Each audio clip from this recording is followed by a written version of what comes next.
വിവേകത്തിൻ്റെ വഴിത്താരയിൽ രോഗശമനം കാലവുമായും അവസരങ്ങളുമായും ബന്ധപ്പെട്ടതാണ്. ഗർഭാശയ അർബുദത്തിൻ്റെ ശസ്ത്രക്രിയ പൂർണ്ണ വിജയമായിരുന്നു. തുടർന്നുള്ള കീമോതെറാപ്പി രാസചികിത്സയും വിജയകരമായിരുന്നു.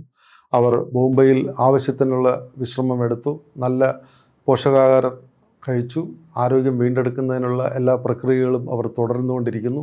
അതിനിടയ്ക്ക് അവർക്ക് അവരുടെ ജന്മനാട്ടിൽ കാഠ്മണ്ഡുവിൽ പോകണമെന്നുള്ള ആഗ്രഹം വന്നു. അവർ കാഠ്മണ്ഡുവിൽ പോകുന്നു. കാഠ്മണ്ഡുവിൽ പോയി അവരുടെ അമ്മയുടെ വീട്ടിൽ അല്ലെങ്കിൽ അവരുടെ അപ്പൂപ്പൻ്റെ വീട്ടിൽ, അവിടുത്തെ കാഠ്മണ്ഡുവിലെ അക്കാലത്ത് അത് അവരുടെ കുട്ടിക്കാലത്ത് രാജാവും പിന്നെ പ്രധാനമന്ത്രിയും, ജനാധിപത്യ ഭരണം വന്നപ്പോൾ പ്രധാനമന്ത്രിയുമായ അവരുടെ മനീഷയുടെ കുട്ടിക്കാലത്ത് ഉണ്ടായിരുന്ന ആ വീട്ടിൽ, അവർ കളിച്ചു വളർന്ന ആ കുടുംബ വീട്ടിലാണ് അവർ പിന്നെ വിശ്രമിക്കാൻ ചെല്ലുന്നത്. അവിടെ മനീഷ കൊയ്രാള ഇനി വിവരിക്കുന്ന അവരുടെ അമരതാരത്തിലെ ഈ ചാപ്റ്റർ കാഠ്മണ്ഡുവിലേക്കുള്ള യാത്രയും കാഠ്മണ്ഡുവിൻ്റെ ഭംഗിയും കാഠ്മണ്ഡുവിൽ ഇപ്പോൾ വന്നിരിക്കുന്ന മാറ്റങ്ങളെക്കുറിച്ചൊക്കെ അവർ പറഞ്ഞിരുന്നു. അതുകൂടാതെ ഇപ്പോൾ അവർക്ക് ഈ കാഠ്മണ്ഡുവിലെ അവരുടെ അമ്മയുടെ വീട്ടിൽ നിൽക്കുമ്പോൾ തന്നെ അവർക്ക് മനസ്സിലാകുന്നു, അമ്മയുടെയും അച്ഛൻ്റെയും അവരുടെ കുടുംബ വീട്ടിൽ നിൽക്കുമ്പോൾ അമരതാരത്തിൽ അവർ പറയുന്ന അവിടെ നിൽക്കുമ്പോൾ പെട്ടെന്നൊരു അപ്രതീക്ഷിതമായി അവർ മുംബൈയിൽ അവരുടെ ഈ രാസചികിത്സയും ശസ്ത്രക്രിയയൊക്കെ കഴിഞ്ഞ് പൂർണ്ണ വിശ്രമവും ആവശ്യത്തിന് വേണ്ട പോഷകാഹാരങ്ങളും വ്യായാമവും യോഗയും ഒക്കെ ചെയ്ത് സന്തോഷകരമായി ജീവിച്ചിരുന്നു.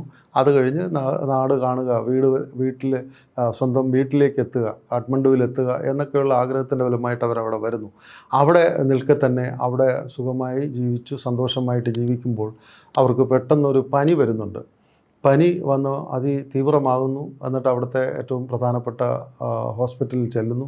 പനിയുടെ കാരണം എന്തെന്ന് മനസ്സിലാകുന്നില്ല, പനി കുറയുന്നില്ല, തീവ്രമായ പനി അനുഭവപ്പെടുന്നു. അപ്പോൾ തന്നെ അവർ വിക്കി മാക്കറെ, ന്യൂയോർക്കിലുള്ള അവരുടെ രാസചികിത്സ നേതൃത്വം നൽകിയ ഡോക്ടർ വിക്കി മാക്കറെ ഇൻ്റർനെറ്റിലൂടെയൊക്കെ ബന്ധപ്പെടുന്നു, മെയിൽ ചെയ്ത് ബന്ധപ്പെടുന്നു. അവർ പറയുന്നു ഇനി എന്തൊക്കെ ടെസ്റ്റുകൾ നടത്തണമെന്നൊക്കെ, തുടർന്നുള്ള ടെസ്റ്റുകൾ നടത്തുവാൻ വേണ്ടിയൊക്കെ പറയുന്നു. ആ ടെസ്റ്റുകളെല്ലാം തന്നെ അവിടെ നടത്തുന്നു. അവിടെ ടെസ്റ്റ് നടത്തിയപ്പോൾ മനസ്സിലാക്കുന്നത് അവരുടെ പിത്താശയത്തിന് മുകളിൽ ഉള്ള അവിടെ ഒരു സ്പോട്ട് കാണുന്നു. ഒരു കുരു പോലെ ഒരു സംഭവം അവിടെ പ്രത്യേകിച്ച് ഡെവലപ്പ് ചെയ്ത് വന്നിരിക്കുന്നു. അത് കാരണമാണ് ഈ പനി എന്നുള്ളത് പറയുന്നു. അവർ ആകെ പെട്ടെന്ന് ഭയചകിതയാകുന്നു. അവർ വീണ്ടും പ്രതീക്ഷയിലും സന്തോഷത്തിലും ഉയർന്നു നിന്നും വളരെ ഉത്തുംഗമായ സന്തോഷത്തിൽ നിന്നുകൊണ്ട് അവർ അപാരതയുടെ ഗർത്തത്തിലേക്ക്, സങ്കടത്തിലേക്ക്, ദുഃഖത്തിലേക്ക് അവർ വഴുതി വീഴുന്നു. അവർ ദൈവമേ, ഇനിയും എനിക്ക് ക്യാൻസർ തരരുതേ, ക്യാൻസർ എന്ന് പറയുന്ന ഈ രോഗം എനിക്ക് വീണ്ടും വരുത്തരുതേ എന്ന് പറഞ്ഞവർ നിലവിളിക്കുന്നു, പ്രാർത്ഥിക്കുന്നു. ആ രീതിയിൽ അവർ തകർന്ന് തരിപ്പണമാകുന്ന രീതിയിൽ മാനസികമായി ഇതുവരെ ഈ കഴിഞ്ഞ ഒരു വർഷം ഉണ്ടായിരുന്ന ആ സന്തോഷം, അതായത് രാസചികിത്സയുടെയും ശസ്ത്രക്രിയയുടെയും വിജയവും അതിനുശേഷമുള്ള തുടർ ജീവിതത്തെയും ഉണ്ടായിരുന്ന സന്തോഷവും അതെല്ലാം തന്നെ തകർത്ത് തരിപ്പണമാക്കിക്കൊണ്ട് ഈ പനി ഒരു പിത്തസഞ്ചിയുടെ മുകളിൽ ഒരു ചെറിയ ഒരു മുഴ പോലെ പ്രത്യക്ഷപ്പെടുന്നു.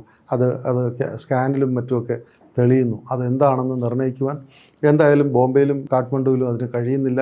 ഡോക്ടർ വിക്കി മാക്കർ പറയുന്നു, എത്രയും പെട്ടെന്ന് അമേരിക്കയിലേക്ക് വരിക എന്ന് തന്നെ പറയുന്നു. അമേരിക്കയിലേക്ക് അവർ അവിടുന്ന് പെട്ടെന്ന് തിരിച്ച് അമേരിക്കയിലേക്ക് പോകുന്നു. അപ്പോൾ അവിടെ ചെന്ന് കഴിഞ്ഞപ്പോഴാണ് മനസ്സിലാക്കിയത് ഇത് പിത്താശയത്തിൻ്റെ അവിടെ ഉണ്ടായിരിക്കുന്ന ഒരു കുരുവാണ്, മറ്റൊന്നും ഭയപ്പെടേണ്ടതില്ല.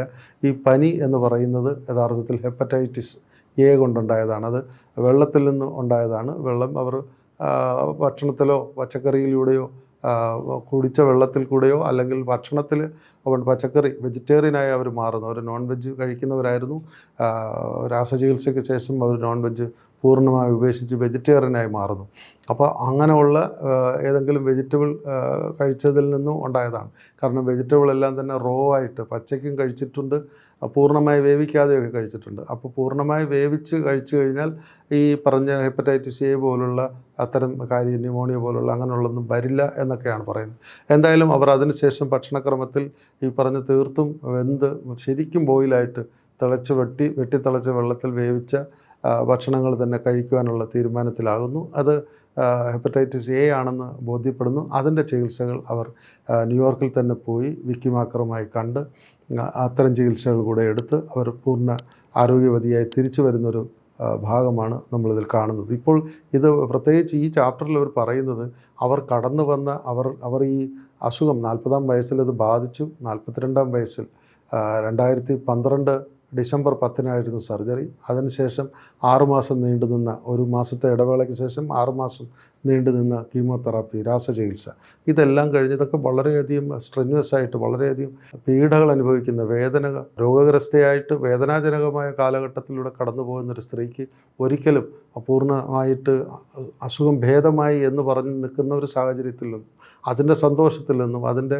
എല്ലാ സാഹചര്യങ്ങളും അനുഭവിച്ച് വന്ന ഒരു സ്ത്രീക്ക് ഇനിയും ഒരു വേദന സഹിക്കുക എന്നുള്ളത് ഒട്ടും ഉൾക്കൊള്ളാൻ കഴിയാത്തതാണ്. അതിനേക്കാൾ എനിക്ക് മരിക്കുന്നതാണ് നല്ലത് എന്ന് വരെ അവർ ആഗ്രഹിക്കുന്നു. ആ രീതിയിൽ, കാരണം ഇനി വേദന സഹിക്കാൻ തനിക്ക് സാധിക്കില്ല എന്നുള്ളതുകൊണ്ട് മരിക്കുന്നതാണ് തനിക്ക് നല്ലത് എന്ന് വരെ അവർ അറിയാതെ പറഞ്ഞു പോകുന്ന ഒരു സാഹചര്യമാണ് നമ്മൾ അവരിൽ കാണുന്നത്.